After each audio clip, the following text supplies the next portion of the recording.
Misalnya ini ada di beberapa literatur fikih, di semua fikih, baik mazhab Syafi'i, Hanafi, Hambali, di semua kitab fikih. Misalnya ada orang mau masuk Islam, terus konsultasi sama ustadz atau sama kiai, Pak saya mau masuk Islam, kamu nggak boleh ngambil sikap monggo ngeteh dulu, itu tidak boleh. Atau apalagi diajak ngobrol dulu, karena 5 menit kita mempersilahkan ngopi dulu itu artinya dianggap kita membiarkan dia dalam keadaan kafir 5 menit dan kita dianggap ikut tanggung jawab. Sehingga di bab ada ulama yang ngebabkan itu sampai di bab murtad. Termasuk murtad adalah orang yang dimintai mensyahadatkan non muslim kemudian disuruh ngopi dulu atau ngeteh, karena dianggap pembiaran sekian menit masih berstatus kafir. Jadi ibaratnya gini ya, kalau kita mungkin baru bapak-bapak baru pakai celana pendek terus ada orang kecelakaan di jalan, saya tak pakai baju dulu nanti baru kamu saya selamatkan, itu kan naif. Kalau begitu saja naif, apalagi orang yang kafir kemudian pas mau minta disyahadatkan kita bilang monggo mandi-mandi dulu, ngeteh-ngeteh dulu, berarti ada pembiaran sekian menit dia masih berstatus. Artinya begini, kalau dia saat itu kok dimatikan oleh Israel berarti mati dalam status kafir dan kita ikut tanggung jawab, karena harusnya bisa Islam andai kan kita mensyahadatkan saat itu juga. Jadi itu bab-bab yang dianggap ekstrim dalam kutubil fikih, bab-bab fikih. Makanya dalam kitab fikih saya berkali-kali ada non muslim mau bersyahadat ke saya, itu saya bilang ke santri-santri saya, saat itu juga harus kamu ajarin meskipun pakai bahasa Indonesia, yang penting status kafirnya apa? Iya. Baru setelah itu ada hukum sosial ya, mungkin kita nawarin teh atau kopi atau apa. Makanya di sini dibabkan juga seseorang harus tergesa-gesa atau bercepat-cepat atau ngambil sikap bergegas untuk melakukan kebaikan. Terus ayat kedua yang dipakai Sayyidina bin Abi Salam itu begini. Ketika Allah mensifati orang munafik, status orang munafik itu apa? Wa idza qamu ila sholati qamu kusala. Mereka kalau dipanggil untuk sholat, dia berangkat tapi itu salah cara malas-malasan. Sehingga untuk menunjukkan kita loyal sama Allah itu ya paling tidak ada sikap di atas rata-rata. Makanya ada sa'i ya, lari-lari kecil, tawaf juga disunatkan ada lari-lari kecil, disebut ar-romal itu lari-lari kecil untuk menunjukkan bahwa kita loyal sama Allah itu tidak sakobri Jawa. Nah itu dibabkan sendiri. Jadi beda antara tergesa-gesa sama ekspresi serius. Jadi musyawarah itu ya kira-kira kan nggak mungkin lah kita dipanggil rektor atau kiai atau orang tua kita terus jalan leha-leha itu kan. Nah contoh yang diambil di sini begini. Ketika ada debat terbuka antara Fir'aun dan Musa, saya ulang lagi ya, ada debat terbuka antara Musa dan Fir'aun, kan Nabi Musa datang ke Fir'aun. Lalu kata Fir'aun, ini asal-usul ayat ini saya terangkan sejarahnya. Kata Fir'aun, lalu kalau kamu tidak nuhankan saya, Tuhan kamu siapa? Terus kata Musa, Rabbus samawati wal ardi, yang nuhani langit dan Fir'aun masih berkelit. Kalau Tuhan di bumi, setahu saya kemana-mana yang dituhankan saya, kata Fir'aun. Ma'alim tulakum min ilahi beri. Terus Nabi Musa masih ngendikan, ya sudah Tuhan yang nuhani langit. Terus Fir'aun manggil Haman itu arsitekturnya Fir'aun.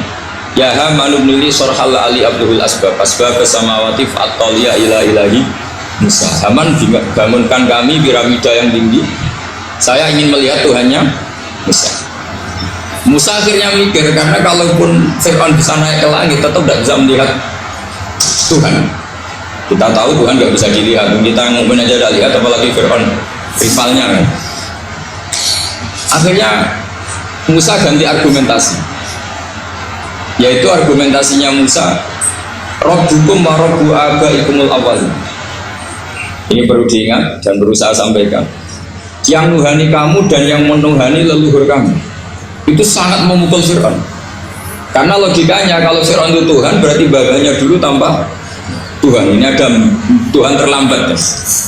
Jadi kalau Fir'aun Tuhan berarti banyak tanpa Tuhan, karena zaman era mbahnya belum ada Tuhan. Karena perdebatan itu banyak penggawa Fir'aun yang mukmin. Wah ini Fir'aun nggak bener ini. Kalau dia Tuhan berarti babahnya tambah. Karena kalau iman itu akan diadili, akan dieksekusi, maka orang ini berstatus rajulun mu'minun min ali fir'auna yaktum imanah. Maka di Quran diterangkan wa qala rajulun mu'minun min ali fir'auna yaktumu imanah. Ada seseorang yang iman tapi menyembunyikan iman. Lah orang ini selalu ikut rapat di rapat-rapat penting Fir'aun, termasuk rapat ketika Fir'aun dan para tentaranya memutuskan membunuh Musa. Karena dia ikut rapat dan eksekutornya besok disuruh nangkap Musa, orang ini malam itu juga nemuin Musa terus bilang innal mala ya'tamiruna bikal yaqtuluka Musa. Rapat tadi malam memutuskan kamu besok dibunuh, maka kamu harus bergegas meninggalkan Mesir. Nah, dari kesimpulan itu, dari cerita itu kemudian diambil secara hukum fikih bahwa untuk menyelamatkan darah harus sah, harus bergegas. Andai kan Musa itu kok sak kobre, sak sempate, maka keburu. Andai kan ini rojul ini tadi, orang tadi penasihat tadi, kok sak kobre ya, maka berarti Musa terlanjur tertang. Jadi itu pentingnya ulama ya. Jadi cerita yang linier, cerita yang seakan-akan cerita di tangan ulama tetap menjadi al-ahkam al-fiqhiyah, menjadi ketentuan-ketentuan apa? Fikih. Jadi yang diambil di sini adalah lelaki tadi yang ikut rapat yaitu bergegas menemui Musa, memberitahu kalau kamu besok mau dieksekusi, fakhrus, maka kamu harus cepatnya keluar dari Mesir untuk menyelamatkan diri. Terus oleh Saizuddin tidak disalah dibabkan bab harus tergesa-gesa menyelamatkan darahnya orang apa? Jadi ini penting saya sampaikan. Jadi al-qasas ya, semua cerita di Quran itu tidak sebagai cerita, karena Quran tidak ingin melahirkan pendongeng, tapi harus menjadi ibrah, menjadi teladan. Jadi makanya terus di kitab-kitab ulumul Quran diterangkan al-qasas ya, beberapa cerita di Quran adalah semuanya menjadi ketentuan fikih. Saya ulang lagi ya, semua cerita yang ada di Quran itu menjadi ketentuan fikih, meskipun alurnya apa? Cerita. Kayak tadi kan alurnya cerita bahwa lelaki ini bergegas nemui Musa supaya Musa cepat keluar dari Mesir. Terus dibabkan babul musaroah ilam musifik. Saya teruskan.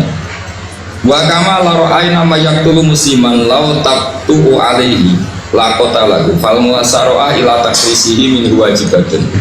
Idlai salunatu mahmudatan fi kulli syai'in balaha mawatin tuhmadu fiha wa mawatin tudamu fiha wa kadhalika al-musara'ah wal lain wal dhulta wa dhulma.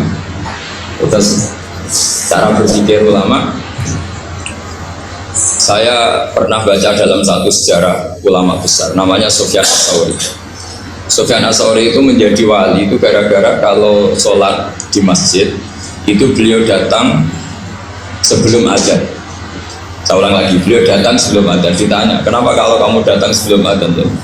Saya ini nggak ingin jadi hamba yang buruk. Hamba yang buruk atau pembantu yang buruk adalah setempe nunggu dipanggil. Misalnya kita tahu majikan kita pasti manggil jam 7. Kemudian jam 7 itu Anda masih ngopi, masih tata-tata, itu kan tidak menghormati majikan. Harusnya kamu setempe di jam yang saat itu pasti majikan Anda memanggil. Kata beliau, saya tidak ingin seperti pembantu yang buruk, datang menunggu apa? Diman. Jadi itu ada beberapa spirit ya, atau inspirasi dari aturan-aturan mahabbah. Sebab itu ketika Allah kritik orang munafik, wa idza qamu ila sholati qamu kusala, ketika dipanggil sholat mereka datang bermalas-malasan. Karena tidak ada cintanya sama Allah, maka datang berlambat-lambat. Nah, berarti kalau ekspresi cinta mengharuskan kita datang bercepat. Makanya dalam istilah lain di Quran ini termasuk balaghatul Quran. Di juz 25 itu istilah menuju Allah itu fafirru ilallah. Kita tahu firar itu maknanya lari apa jalan biasa. Lari. Jadi untuk mengekspresikan mahabbah kita, kangen kita pada Allah, cara bahasa Arab isak kita, berontok kita sama Allah, tidak diistilahkan jalan tapi fafirru ilallah, harus bergegas bergerak. Begitu seterusnya. Maka kalau ada orang Islam, terus ini konsekuensi hukum, ada non muslim minta, Pak saya tolong ajarkan syahadat, nggak boleh saya bilang gini, monggo ke dalam dulu, padahal perjalanan ke rumah saya misalnya setengah jam, nggak boleh. Saat itu meskipun sambil berdiri-diri harus kita tauhidkan, kamu yakinnya Allah itu satu Tuhan Allah, harus, Karena kalau ada perjalanan ke rumah 5 menit terus dia kecelakaan, belum syahadat, statusnya mati apa? Kafir. Dan kita ikut terlibat karena sebetulnya bisa mengislamkan saat itu juga. Analoginya kayak tadi loh. Orang kecelakaan di jalan karena kita pakai celana pendek, contoh Syria nih, saya tak pakai baju juga. Habis itu diludes truk. Itu kan kita ikut salah karena kita yang punya kesempatan. Tentu yang disalahkan yang punya kesempatan. Karena merubah status dari potensi keludes truk menjadi sama sekali nggak potensi keludes truk dengan kita indurkan, meskipun kita dalam keadaan tidak ideal. Sama, orang kafir yang mau masuk Islam itu umumnya kiai kan kadang sebagian disuruh mandi dulu, itu salah sebenarnya. Itu salah sekali, sangat salah. Apalagi nunggu seremonial di masjid, nunggal toko-toko itu bujutnya salah. Itu gak cuma salah, bujutnya salah. Jadi salah yang akut. Itu salah besar ya. Kalau seremonial monggo, tapi kalau mengislamkannya harus saat. Apalagi seremonial seminggu lagi nunggu tokoh terkenal, nunggu di syuting dulu, wah itu perilaku so itu bukan mengislamkan itu. Makanya kadang kita yang sebagai peneliti fikih itu kadang itu enggak serg. Masa mau Islam nunggu di masjid dulu, di syuting dan tokoh-tokoh itu salah. Itu sama dia kamu lihat orang kecelakaan mau menyelamatkan, ada wartawan enggak? Minta disuting dulu sedang mati. Jadi kita normal saja dalam Islam, sesuatu yang mendesak, yang emergensi ya perlakuannya harus cepat. Sehingga dibabkan faslun fil musarohah ila nusifik fitin. Jadi ada beberapa contoh di Quran memang aturannya seperti itu. Makanya semua redaksi Quran tentang menuju Allah diredaksi fafirru. Makanya di tawaf ada ekspresi romal, jalan agak cepat. Di sa'i juga ada momen-momen kita harus romal, berjalan cepat. Di beberapa aturan juga seperti itu. Ya saya ulang lagi, di beberapa aturan Islam juga seperti itu. Nah sekarang efek di hukum haji, saya banyak baca literatur haji. Haji dalam aturan Islam itu wujuban tarofian, wajib yang tidak langsung mendesak. Kemudian semenjak ada fakta kita harus nunggu, daftar tunggu, itu kita sebagai ahli fikih itu gampang. Misalnya gini, saya umur 20 punya uang, sekarang berapa daftar? 25 juta ya. Saya umur 20 punya uang 25 juta. Saya jomblo misalnya, ya butuh nikah, ya butuh macam-macam. Itu wajib daftar haji apa enggak? Karena kalaupun daftar nunggu 20 tahun. Nah sekarang kalau ada orang umur 50 tahun punya uang 25 juta, menurut Anda wajib daftar saat itu apa enggak? Mau daftar saja bisa game gitu. Jadi kalau misalnya umur 50 ditambah 25 kan 75. Itu kalau orang sumpah sudah tetap mati itu. Maka itu menjadi pertanyaan, apakah fikih ini kita rubah? Karena dulu kan orang itu longgar semua.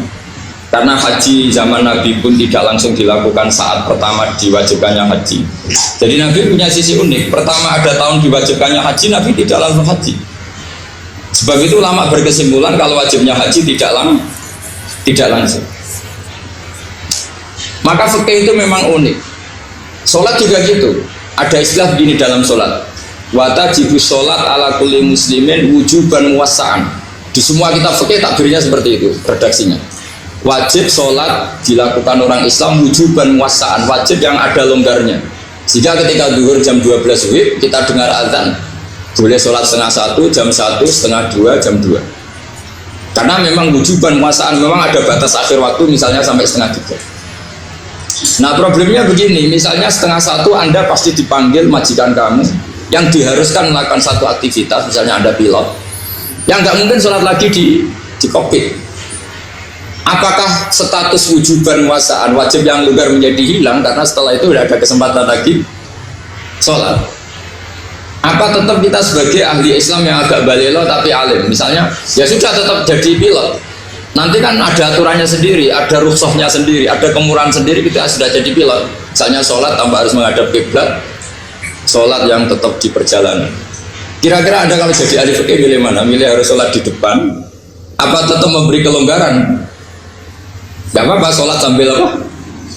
Nyuper ya, sambil pilotin apa pesawat. Anda pilih mana itu? Karena Karena kalau konstitusi ilmu itu memang harus ada, dengan tanda kutip ya, memang harus ada nakalnya. Kalau nggak nakal malah gak sah. Memang unik ilmu itu.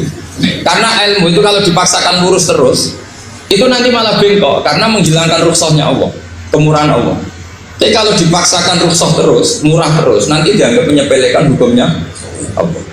Maka kita yang ahli fikih itu pusing. Misalnya saya sering ditanya, Gus ini supir bis, kan musafir terus, berarti saya boleh tidak puasa terus pada Ramadan? Coba kalau ada jadi ahli fikih mesti bingung. Mau boleh, ya boleh terus supaya orang tidak peduli sama Ramadan.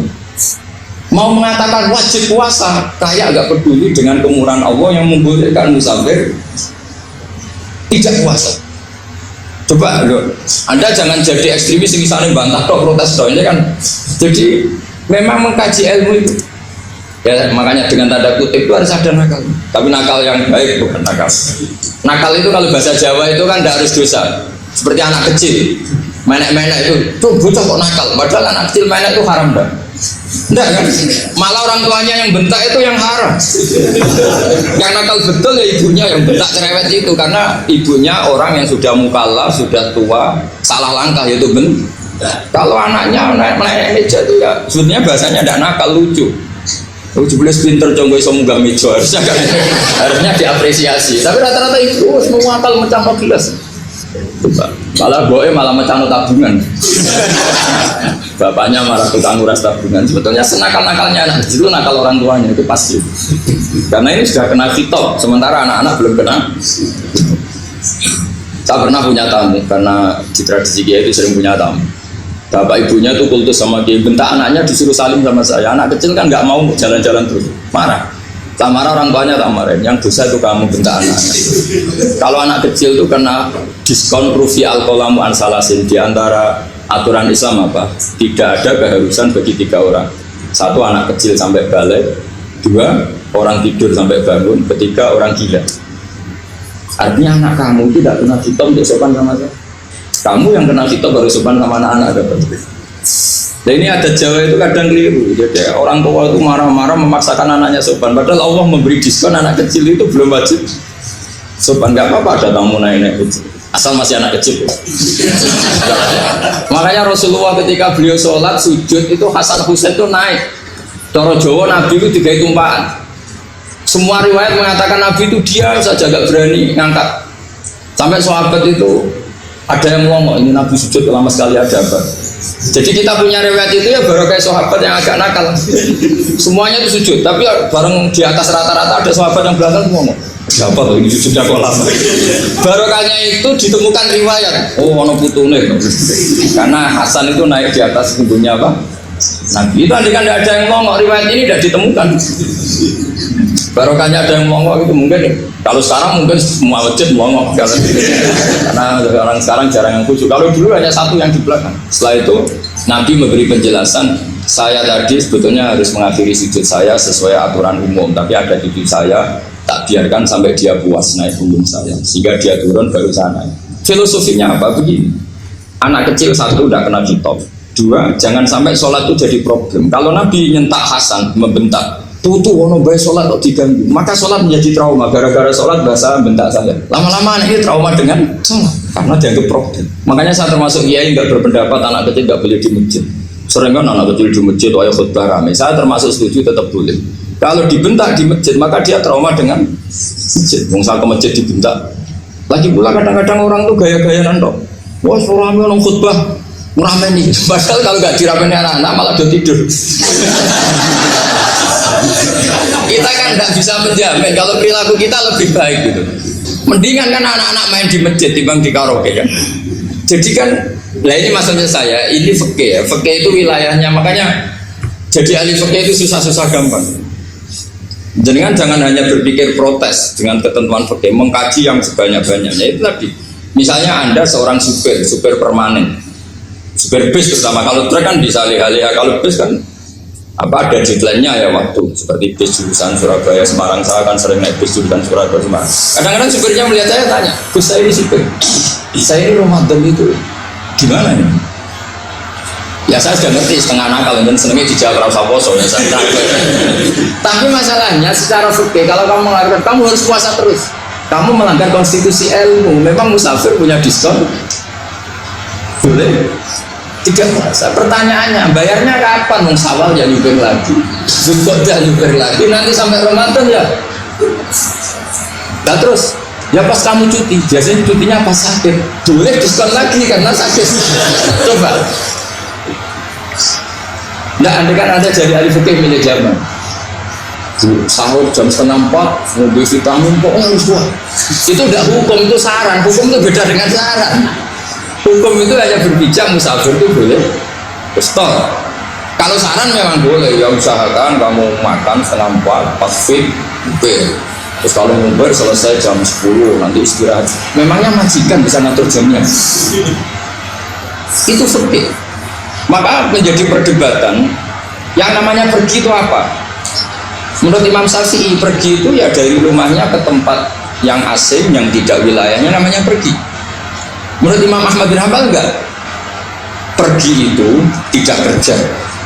Jadi orang yang supir yang seperti itu namanya tidak pergi, tapi kerja. Tanyakan ke publik, misalnya jenengan ke UI, istri kamu atau suami kamu ditanya, istri kamu kemana? Kira-kira jawabnya bilang pergi jalan-jalan apa bilang kerja? Kerja. Makanya kata Imam Ahmad bin Hanbal, mudi musafar atau orang yang berprofesi, yang profesinya memang harus pergi, kayak traveling atau supir, maka itu namanya tidak pergi, namanya itu kerja. Karena apa? Sekali distatuskan pergi, maka ikut status yang dikatakan Allah dan Rasul, dapat diskon, boleh tidak puasa. Maka terus kita debat tentang definisi. Nah, definisi ini penting karena yang menjadikan hukum rubah itu definisi. Misalnya gini, mbak ini ngaji saya, statusnya kalau pakai status saya ajnabi, orang lain mbak ajnabiyah, maka hukumnya saya melihat mbak ini haram karena statusnya ajnabi melihat ajnabiyah yang tidak mahram. Tapi kalau di fikih itu ada statusnya. Laki boleh muwajahah sama perempuan adalah satu untuk belajar, dua untuk muamalah, 3 untuk kesaksian, 4 untuk pengobatan. Itu kan ada pengecualian. Sehingga statusnya sekarang mbak itu belajar, apa ingin melihat Gusbah atau Gusbah itu mengajak, itu statusnya bisa rubah. Makanya kalau sebetulnya kalau kita marung di warung misalnya Padang, kita nggak pilah-pilah, kebetulan pelayannya perempuan itu masih bisa dipilah secara fikih. Saya muamalah marung, cuma kebetulan penjaganya. Tapi masalahnya papa ini punya daftar penjaga yang cantik, itu masalah. Maka pertanyaannya itu, marung ke situ demi marung, apa demi melihat? Tidak jawab saja. Demi marung apa demi melihat? Kalau demi marung sepakat yang penjaga yang sangar-sangar juga banyak. Ayahnya kalau demi makan, penjaga yang cowok kan banyak. Kalau demi melihat, berarti yang dihitung kan niatnya. Berarti karena muamalah apa karena melihat? Melihat. Itu status. Jadi makanya kalau mudi musafar itu namanya orang pergi atau orang kerja? Orang kerja. Maka menurut pikirannya Imam Ahmad bin Hanbal, seperti itu harus puasa. Karena dia adalah pekerja, bukan musafir. Lalu dalam masalah jumlah 3 hari, kalau dalam fikih kita, biasa kenapa ngomong fikih terus ya, karena banyak yang melupakan fikih. Jenengan pergi haji, zaman Nabi haji itu jamak dan qashar terus. Padahal hajinya Nabi itu, haji itu minimal kan berapa hari minimal itu? 9, 10, 11, 12. Sebenarnya haji itu minimal hanya 4 hari. Karena 13 Dzulhijjah bisa nafar apa? Awal. Kalau nafar awal berarti nggak ada kewajiban nafar sani. Berarti yang wajib betul kan tanggal 9 untuk di Arafah, terus 10 biasanya ifadah sama balang jumroh apa? Akobah, terus 11, 12 itu kan sudah boleh cabut karena apa? Nafar apa? Awal. Berarti nggak bisa nafar apa? Sani. Berarti hanya berapa? 4. Tapi Nabi haji di Mekah Medina itu sampai 40 hari karena perjalanan. Pertanyaannya, ketika Nabi menjamak dan mengqashar itu cara Imam Syafi'i safar. Karena Nabi orang Medina datang ke Mekah dengan jarak 460 kilo, maka Nabi boleh jamak dan qashar. Jadi pikiran Imam Syafi'i, jamaknya Nabi itu safar karena pergi. Cara pikiran Imam Malik enggak, jawabnya Nabi itu linusul. Nabi menjamak sholat itu karena melakukan ibadah haji. Efeknya adalah orang Mekah kalau haji itu cara Imam Malik meskipun jaraknya dekat boleh apa? Boleh apa? Qasar, boleh jamak qasar. Lalu terus ada pertanyaan fikih lagi. Lalu jamak qasar itu karena pergi apa karena masyaqqah? Karena repot. Coba kalau sampean kira-kira jawab. Misalnya kita orang kaya bawa uang 1 miliar naiknya Alphard, ada supirnya, ada ajudannya, pergi di jarak 100 kilo. Masyarakatnya kan tidak ada sama sekali, apalagi di tol kebetulan nggak macet. Kira-kira boleh jamak nggak? Boleh, Gus, karena pergi, tapi kan nggak ada repotnya sama sekali. Dibanding misalnya yang ngebis bawa beras 1 kintal gitu, udah gitu suruhan orang lagi kan pusing. Maka fikih ini untuk memberi hukum itu, kalau fikih itu menstatuskan dulu ini orang boleh jamak itu karena masyaqqah apa karena safar. Lalu kalau setelah karena safar itu karena jaraknya apa tingkat masyaqqahnya.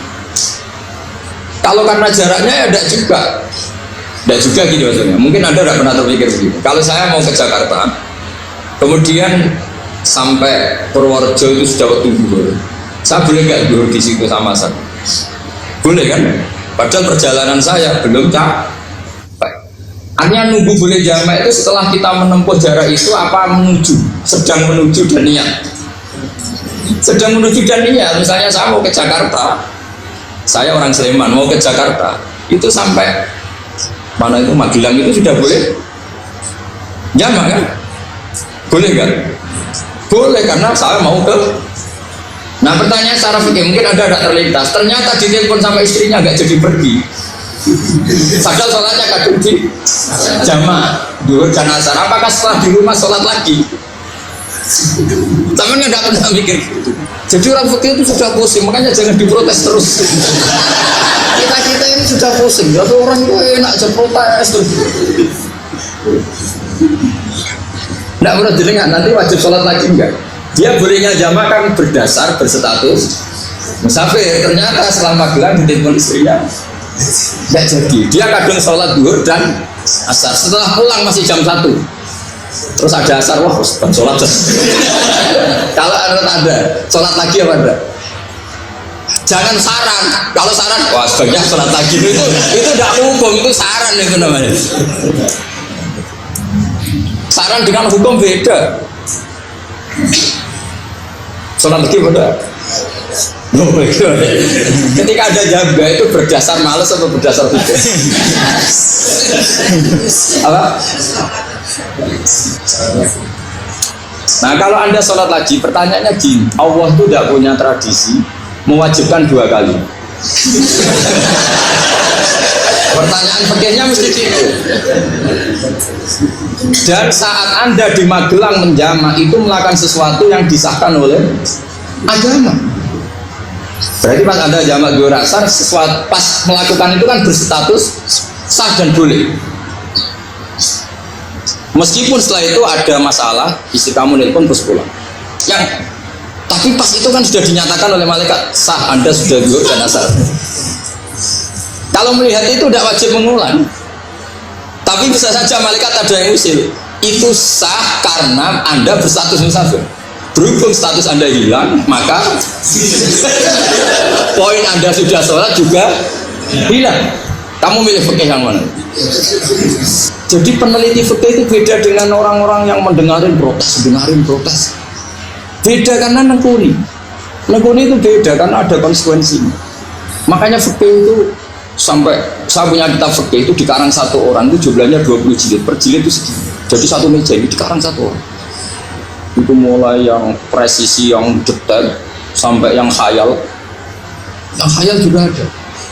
Yang khayal itu tadi beliau banyak menghayalkan gini. Suatu saat Anda datang ke Mekah itu hanya butuh waktu 20 menit. Zaman itu belum ada pesawat. Lalu budak jamak, budak nakal. Nakal itu begini. Sama orang kaya punya jet pribadi, misalnya Anda Ronaldo masuk Islam, orang kaya itu bisa gak puasa karena begini, misalnya dia contohnya orang Arab jangan contohnya itu dibalik saja, Di sini itu kalau imsak jam berapa tuh? Imsak Ramadan jam berapa? 3:30 aja biar aman ya. Kalau 3:30 kan masih imsak. Dia terbang ke Mekah. Jadi orang sini puasa jam 5 kan mulai puasa, dia terbang ke Mekah kan masih malam. Makan terus dia. Mekah mau ada matahari terbang lagi ke barat.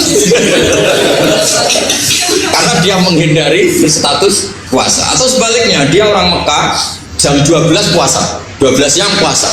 Dia wah kalau 6 jam lagi buka bisa barat saya. Terbang ke Indonesia. Ke Indonesia terbang baru 1 jam, di sini sudah buka. Itu khayal, jadi itu ada khayal. Itu lama dulu sebelum ada pesawat sudah mengkhayal gitu. Bolehkah orang yang di Masyrik ke Maghrib demi itu? Kalau Anda jadi Raja Salman jam 1 kok sudah nggak kuat apa? Puasa, itu diberi saran terbang ke Indonesia. Itu kalau pakai jet kan nggak sampai 9 jam, 1 jam ke Jakarta. Sudah ada wow akbar. Boleh enggak? Lo mau kamu tidak bilang, oh nggak boleh. Wong di Jakarta sudah Ghurubu Syamsi. Masa sudah matahari terbenam orangnya nggak boleh? Bukan. Leja. Apa? Kalau resikonya gini, sampean mungkin nggak mikir. Resikonya gini, kalau dia berstatus musafir, bolehnya buka karena musafir. Pertanyaannya dia wajib bayar. Kan musafir bolehnya kodok nanti harus bayar, tapi kalau dia buka normal kan bayar. Beda, efek-efeknya beda. Sama jangan protes, Gus Baik gimana mau ngaji mana tidak senang. Ini kan ngajinya para dosen, para pegawai, jadi harusnya itu jadi mufti, ngaji untuk jadi mufti, bukan ngaji untuk mendengarkan. Jadi makanya saya mohon jangan sering protes sama ulama sudah pusing.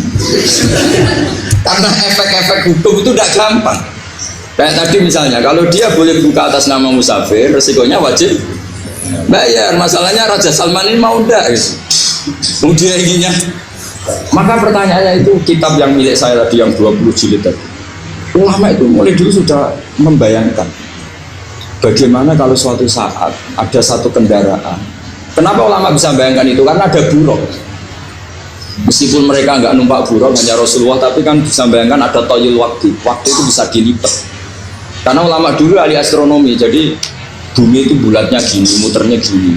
Berarti suatu saat ada satu ilmu di mana orang ambil satu posisi terus melewati toyul waktu, ngalami lintasan waktu. Mulai dulu itu sudah dibicara. Pertanyaannya lalu status orang ini kayak misalnya tadi orang Mekah ingin cepat buka terbang ke Indonesia. Orang Indonesia menghindari imsak, misalnya 3:30 dia belum sahur.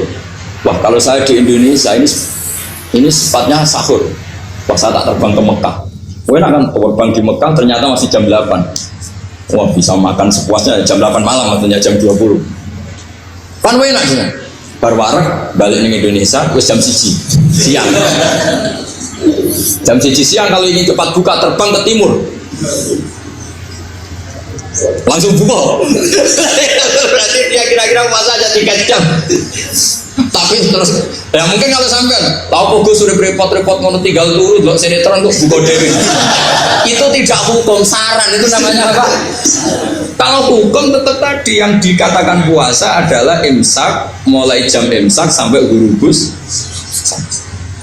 Lalu pertanyaannya lagi, Ghurubus Syamsi sampai imsak itu konversi jam apa nyata-nyata Ghurubus Syamsi?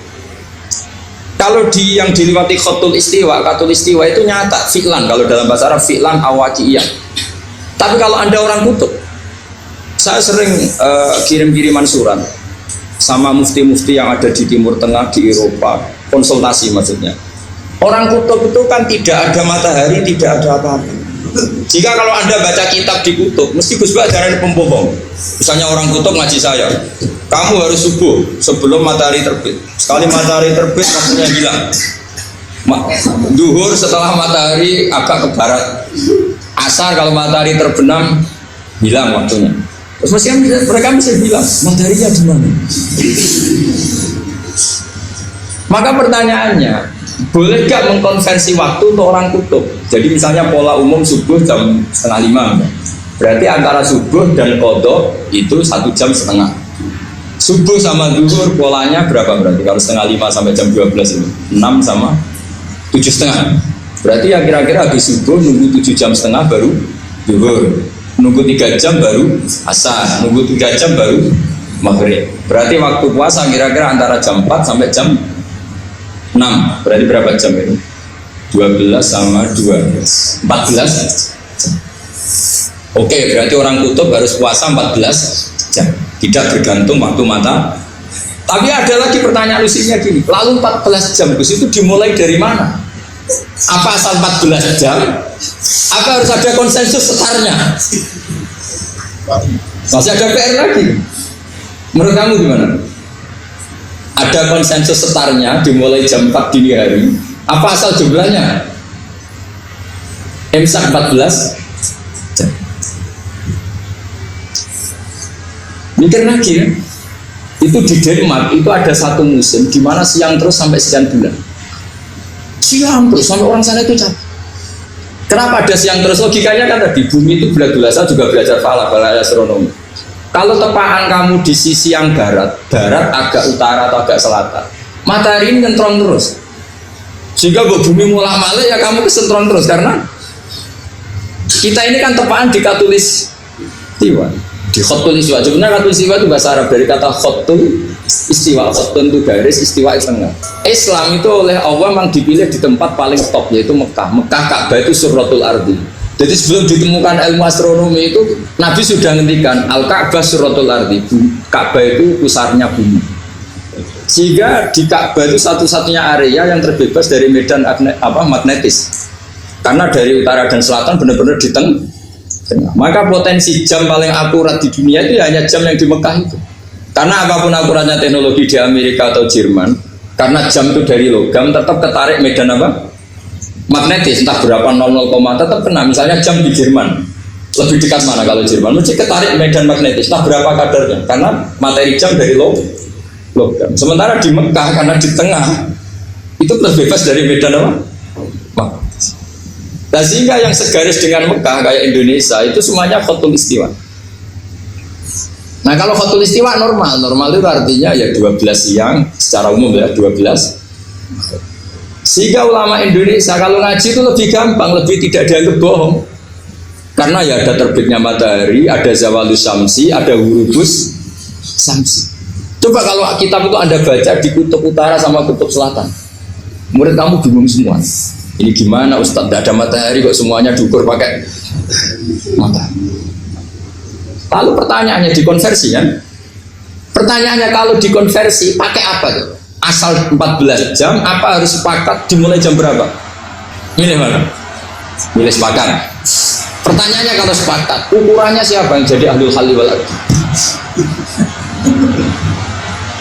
Jadi orang fikih itu sudah bingung, makanya saya mohon jangan sering diprotes. Saya pernah ketemu ulama, saya kan sering ikut komunitas di New York. Itu andekan dibur, itu pas persis Ka'bah. Jadi buminya itu kalau dibur pas persis Ka'bah. Lalu pertanyaannya, ada kiblat nggak di sana? Ya bumi kan gini ya. Kalau dalam bahasa falak itu ada rubuk namanya. Rubuk itu bumi yang sewaktu itu hanya yang seperempat. Ya bumi yang sewaktu itu hanya seperempat. Jadi kita sekarang siang, berarti yang baru siang hanya seperempat bumi. Nanti yang malam ya hanya seperempat bumi. Ya iya, misalnya sekarang kita di sini siang, di Arab Saudi kan belum, ini masih 5:30. Ini sekarang di Arab Saudi baru setengah. Nah itu ada daerah di mana dengan Ka'bah itu pas atas sama bawah. Harusnya kan bebas arah. Apa? Bebas arah. Lalu orang sana sholatnya itu menghadap kemana? Pernah ulama New York itu minta fatwa ke Rabitatul Alam al-Islami, lalu kita harus menghadap kemana? Makanya dalam dunia anekdot ulama itu ada anekdot Abu Nawas itu orang yang nggak pernah kalah. Dia itu terkenal nggak pernah kalah, tapi dia ada ilmuwan. Dia punya tetangga ilmuwan, punya pengaruh besar, semua orang ngaji ke ilmuwan itu. Mantasnya bukan main, karena dia ahli falak, ahli astronomi. Mau nandingi dia ada bisa, gak nandingi itu reputasinya jatuh. Orang itu berteori kalau bumi itu bulat-bulat. Kalau kamu jalan ke sini, maka akan ke titik yang Suatu saat si profesor ini kemalingan, terus minta tolong, aku tahu rumah sakit kemalingan. Terus lari kemana malingnya? Ke timur. Setelah ke timur, larinya ke timur. Abu Nawas lari ke barat. Terus sudah tak bilangin, malingnya lari ke timur, kok kamu lari ke barat? Nanti ketemu di titik yang sama. Sebenarnya itu profesornya mantel. Oh, kamu nyindir. Artinya Abu Nawas gak terima. Teori Anda itu gak bisa. Secara keilmuan benar, tapi secara faktual gak boleh. Berarti kalau ada orang ngejar istrinya lari ke timur, dia harus tetap ke barat. Nanti ketemu di titik. Jadi malingnya tuh lari ke timur, Abu Nawas ngejar ke barat. Ketika ditanya profesor, saya bilangin malingnya tuh lari ke timur, kenapa ada ke barat? Kataan kan nanti ketemu di titik yang sama. Kamu gini dia. Nah, pertanyaannya gini.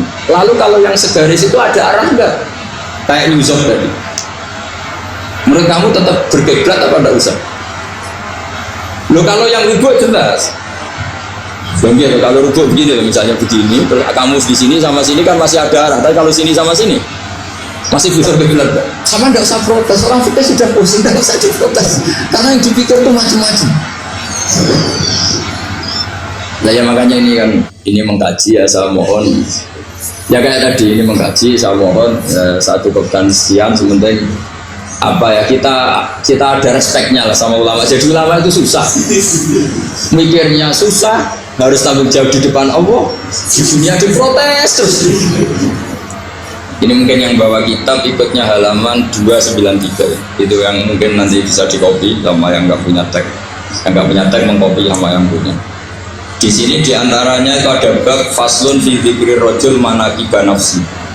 Bab seseorang boleh menyebut kelebihannya sendiri, asal niatnya tidak riya. Di sini dicontohkan, di sini diceritakan ketika mau masa paceklik, saya ulang lagi masa paceklik, itu Nabi Yusuf karena merasa amanah dan merasa punya kemampuan mengelola ketahanan pangan, beliau bilang ke rajanya, qala ja'alni ala khazainil ardi inni hafizun alim. Raja, jadikan kami pengatur ketahanan pangan karena ini hafizun alimnya dan saya terpercaya. Hanya Nabi Yusuf seorang nabi tentu panutan, beliau menonjolkan kemampuannya itu boleh asal untuk kemaslahatan. Misalnya ada orang Islam sakit atau kiai sakit, dengan dokter bilang saja saya dokter biasa yang nangani. Itu boleh karena motivasi Anda dalam menyelamatkan Pak Kiai tadi atau orang yang sakit, bukan motivasi Anda adalah hadun nafsi, misalnya kalau dalam bahasa keinginan apa? Pribadi. Jadi itu boleh. Jadi ini di beberapa contohkan, ya ayuhanna su'alimna mantiqat thairi wa utina min kulli syai'. Nabi Sulaiman itu bilang gini, wahai para manusia, saya ini bisa bahasa burung apa saja dan saya bisa melakukan apa saja, wa utina min kulli syai'. Nabi Sulaiman ngendikan begitu karena ingin menunjukkan betapa sayangnya Allah ke saya. Sampai saking sayangnya Allah, saya bisa menguasai bahasa burung, bahasa binatang. Jadi motivasi seorang nabi itu ingin menunjukkan betapa kudrohnya Allah tidak terbatas. Nah buktinya apa ya? Buktinya Sulaiman, sama tak cerita, Nabi Sulaiman itu kalau ke masjid itu mesti jagungan sama orang miskin.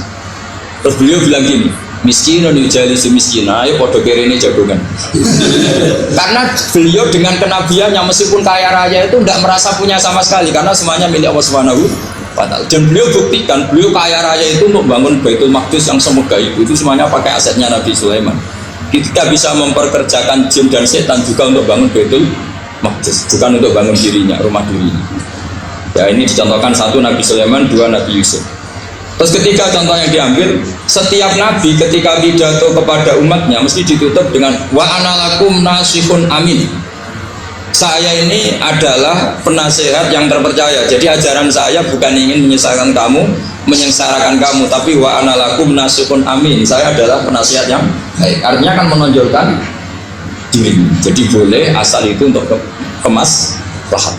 Jadi di sini ada sekian contoh, mungkin bisa diakses di halaman 293 di bab faslun fi dzikri rajuli manaqiba nafsi.